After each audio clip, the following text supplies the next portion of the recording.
Говорейки за Саски и връщайки се на оригина за мен и за теб,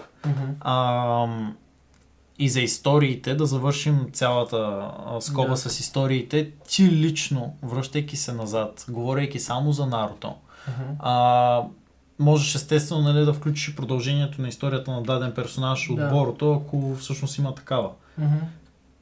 Кой е героя, който най-при сърце ти се е запечатал и дали той е същия, с който ти би се припознал? Значи не е същия. Лично за мен е историята, която най-много ме грабна и най-много ме докосна със сигурност е тази на Нагато. Аз продължавам твърдя, че Нагато е най-добре написания злодей в Наруто. Особено ако Итачи не го борим за злодей. Да. Но за мен Нагато пак е по-добре написан. Иначе аз самия се припознавам най-много в Суигецу, което е много странен пик, но да, не съм психопат като повечето друго станали герои. Суигецу е просто някакъв забавен отстрани. Нагато ми хареса, защото говори за много реални теми. И преди историята му е много докосваща и после размишленията му с Наруто и факта, че повечето злодеи в Наруто ги кара да се променят, докато Нагато има обратния ефект. Нали, Наруто му променя мисленето, но Нагато го накара и там съвкупност от Нагато и Минато и така нататък го накара, окей, вместо просто да ме биеш и да ми отмъстиш, нека ела и говори с мене, нали? Което това се случи и според мене това го прави много специален герой. Но да, другия е Мадара, обаче Мадара е повече хайп, отколкото история. Факт. Нали, на Мадара историята всеки информиран Наруто фен може да я разгледа, но тя до голяма степен е екшън и много малко дипломация. Да, има някаква философия зад него, обаче тя е разгледана и в други персонажи като Обито, така че не е някаква нали, супер специална и ексклюзивна за него и затова повече фокуса пада на хайп при него. Да. При тебе? И при мен не се застъпват. В интерес на истината, героя, нали, на когото аз се препознавам, гледайки тия пици, май е Чоджи. Чоджи е добър избор. Да, но Чоджи, той по-нататък развива едни черти и той като остарение изглежда много добре.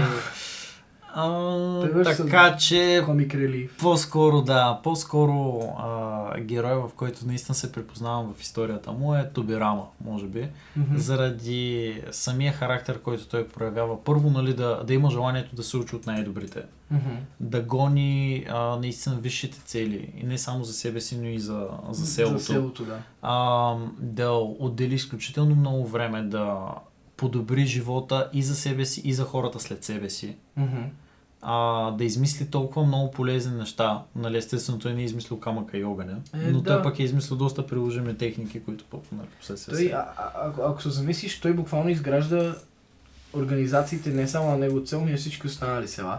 Защото всички останали села заимстват от Коноха. Следователно той буквално е основал цялата общност на скритите села. Да, инфраструктурата, от него. Тобирама винаги ми е бил странен, когато някой ми каже, че е моят любимия герой или че много го харесва, защото нямаме много информация за него. Аз примерно като правих видео за него, където го разглеждам, беше много трудно, защото информацията е пръсната между... В мангата има 3 страници там, 3 страници там, в някоя дата книга е споменато нещо. Не е някакъв герой като примерно Хаширама, който е много детайлно разгледан. И също време като Хокаге, нали, като позицията в света е супер важен. Да, то всъщност за всички Хокагета той получава най-малко бекграунд, така че... Той е единственият Хокаге, който няма снимка с Хокаге шапката. Кенън. Той няма... Той толкова много неща е изградил, Ники, той не е имал време да се снима с тази шапка, разберете го, хора. Тобирама не, че не е искал, той не е имал време. И така, понеже аз нямам време и да. Така и така сме на тая тема. Подготвил съм ти една игра. Тук да преместим само артикулите, които отново можете да си поръчате от Hobby Games. Така.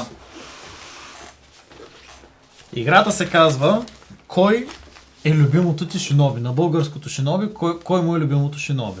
И така, ще имаш винаги два избора, като естествено аз ще ги предоставям пред теб и ти ще ми казваш кой остава. Кой ти е по-любим от двамата.